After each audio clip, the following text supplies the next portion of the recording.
प्रदीप दादा? Okay okay, हिता दीदी? जय सच्चिदानंद।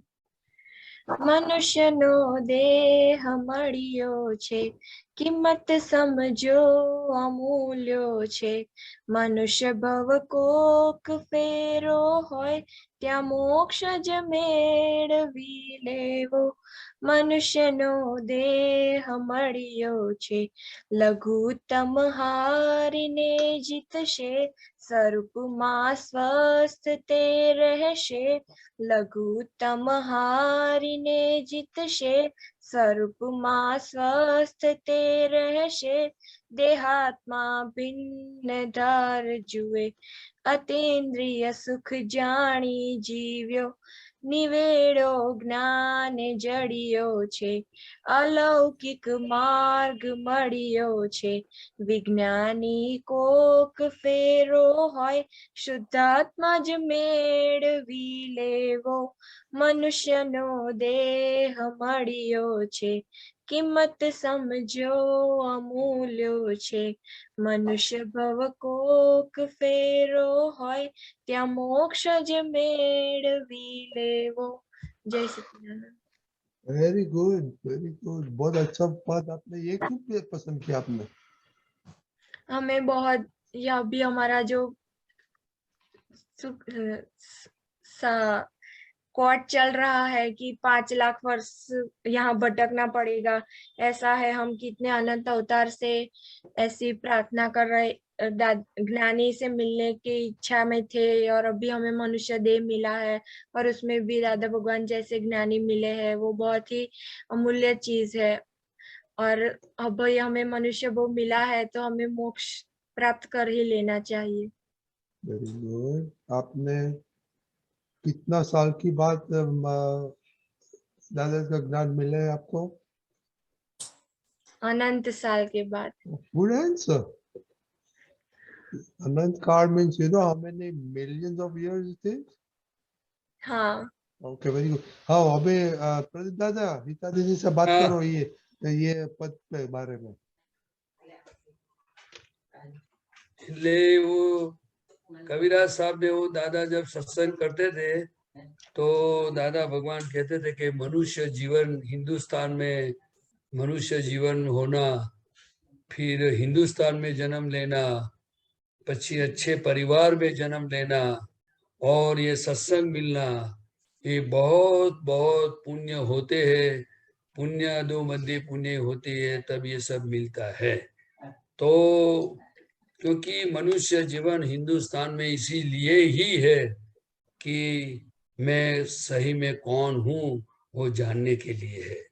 लेकिन ये सब बातें दादा भगवान ने बताई, क्योंकि 4 गति के बहुत सारे जीव है, मनुष्य जीव भी है, लेकिन हिंदुस्तान की जो भूमि है वो तीर्थंकर भगवंतों की भूमि है, वासुदेवों की भूमि है।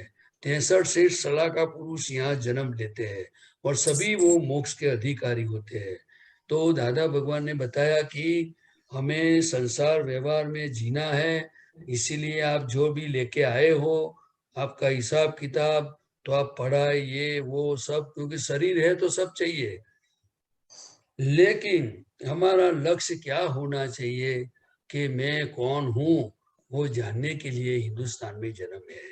और इसीलिए ये जानने के लिए ज्ञानी पुरुष की आवश्यकता होती है, और ज्ञानी पुरुष की आज्ञा, उनकी भक्ति, ये सब बताए हुए मार्ग पे जो चलता है तो उनका काम हो जाता है। आप समझे? એટલે કોક ફેરો એટલે ये कहना चाहते हैं कि मनुष्य जीवन में ही कर्म का बंध होता है।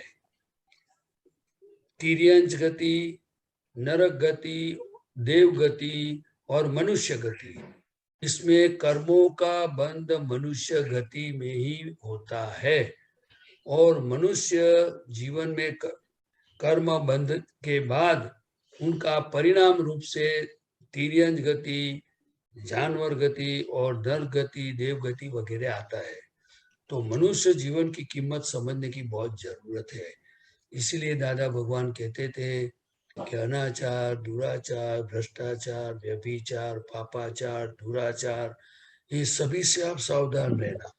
लेकिन दादा भगवान ने बहुत करुणा से 9 कलम रख दी है, वो आपको समझ में आता होगा कि सभी जीवों का कैसे मनुष्यपना, उनको मनुष्य जीवन वापिस मिले, इसीलिए उन्होंने प्रातः विधि, नमस्कार विधि, 9 कलम, शुद्धात्मा प्रत्यय प्रार्थना, असीम जयकार वगैरह रखा है। आप समझे? हाँ। तो ये बहुत मुश्किल से मिलता है। और श्रीमद राजचंद्र जी ने बताया कि मनुष्य जीवन ये रत्न चिंतामणि जैसा है। मनुष्य जीवन के बिना ये ज्ञान प्राप्त होना, ज्ञानी प्राप्त होना, आत्मा का ज्ञान होना बहुत मुश्किल है। और आपको सब आप देखते होंगे कि पूरी दुनिया कैसे चल रही है। सबको अमेरिका जाने का विचार आएगा, सबको फॉरेन जाना है, सबको पैसा कमाना है, सबको अच्छे अच्छे घर में रहना है, गाड़ियां लानी है, सब विचार आएंगे। वो गलत नहीं है, लेकिन मुझे दादा की तरह प्योर बनना है, दादा के मार्ग पे चलना है, दादा के कल्याण के काम में काम करना है, दादा भगवान मेरे पर कैसे राजी रहे वैसे मुझे जीवन जीना है, दादा का ज्ञान कैसे लोगों को मिले उसमें मैं कैसे निमित्त बन सकूं। ऐसे कितने माँ बाप होंगे, ऐसे कितने बच्चे होंगे, बताइए आप। मैं गलत बोल रहा हूं क्या?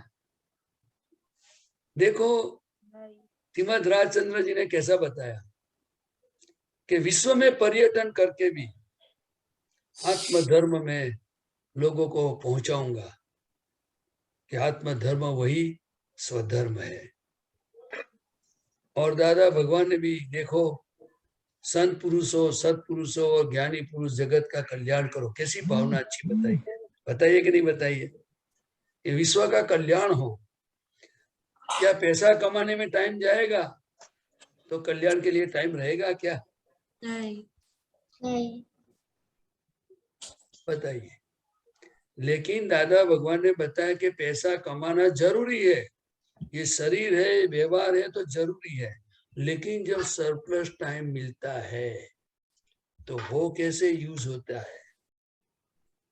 इसलिए दादा भगवान क्या करते थे, और मैं अभी आप लोगों को क्या कहना चाहता हूं कि आप दादा भगवान के पास हम रहते थे, तब दादा भगवान कहते थे कि आप नौकरी करो, ये करो, तो आपका अनुभव होगा बॉस के साथ, अंडर हैंड के साथ, जो कुछ भी है वो सब आपको अनुभव होगा, तो किसी को आप बता सकोगे कि कैसे ज्ञान से जिया जाता है।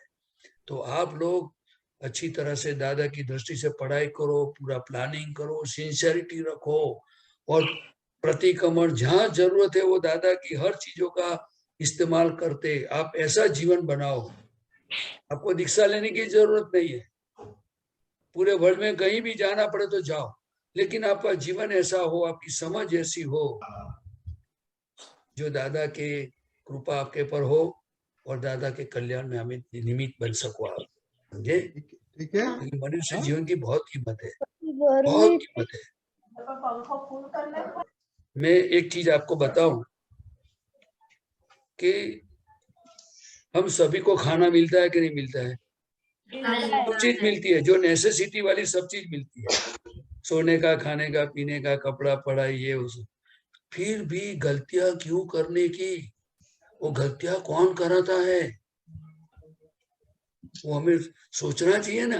आप लोग तो इंटेलिजेंट हो, ऐसी क्या जरूरत है गलत गलती करने की? दूसरे की गलती देखने की क्या जरूरत है? और दिखाता है वो कौन है उसको पकड़ो, क्योंकि वो हमारा घाटा होता है, हमें नुकसान होता है। क्या समझे आप मेरी बात? मनुष्य जीवन कैसे टिक सकता है, कैसे रहेगा मनुष्य जीवन, आप बताइए। ठीक है। हाँ? अभी मालूम पड़ गया। पूरा आगे बढ़ो। हाँ। बहुत अच्छा पद है कविराज साहब को मेरा, हम सब उनको प्रणाम करते हैं कि बहुत अच्छा पद लिखा है जिसमें हमें सीख मिलती है। और दादा भगवान को हम कोटि कोटि नमस्कार करते हैं कि हे दादा भगवान, हमारे पर कृपा करना, हमारा मनुष्य जीवन बर्बाद ना हो, आपकी दृष्टि से मेरा जीवन मैं जी सकूं, ऐसी आप कृपा करना, आपके अंतर आशय मुजब मेरा जीवन हो, जय सच्चिदानंद। जय जय सच्चिदानंद। सच्चिदानंद। तो बच्चे लोग कभी ये होमवर्क कंटिन्यू करेगा हम लोग, तो बहुत ध्यान देने का है हमको। एक वीक तक तो मिनिमम करेंगे। ओके, जय जय सच्चिदानंद। सच्चिदानंद।